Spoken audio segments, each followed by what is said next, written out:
আসসালামু আলাইকুম। যে অঙ্কটা লিখে রাখছে এটা 46 বিসিএসে আসছে। এটা কি সিলিন্ডারের বৃত্তীয় তলের ব্যাসার্ধ 2 সেন্টিমিটার এবং উচ্চতা 6 সেন্টিমিটার হলে তলগুলোর মোট ক্ষেত্রফল কত? তাহলে এখানে সিলিন্ডারের কথা বলা আছে।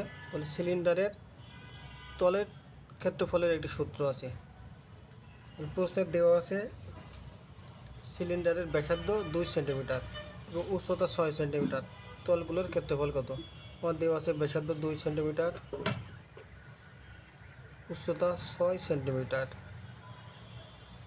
আমরা জানি সিলিন্ডারের তলের ক্ষেত্রফল, সেই সূত্রটা মুখস্থ রাখতে হবে 2πr ইন্টু আর প্লাস এইচ। ক্ষেত্রফল যেহেতু সেটা বর্গ সেন্টিমিটার, 2π আর এর মান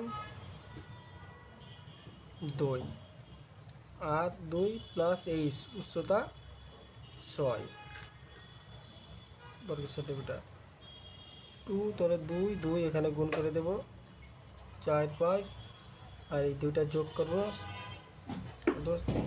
6 আর 2 8, এই দুটা গুণ 4 এটা 32 পাই বর্গ সেন্টিমিটার।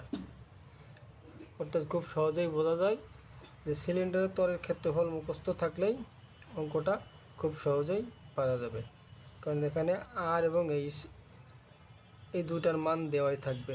অনেক সময় এখানে এইভাবে না দিয়ে পায়ের মান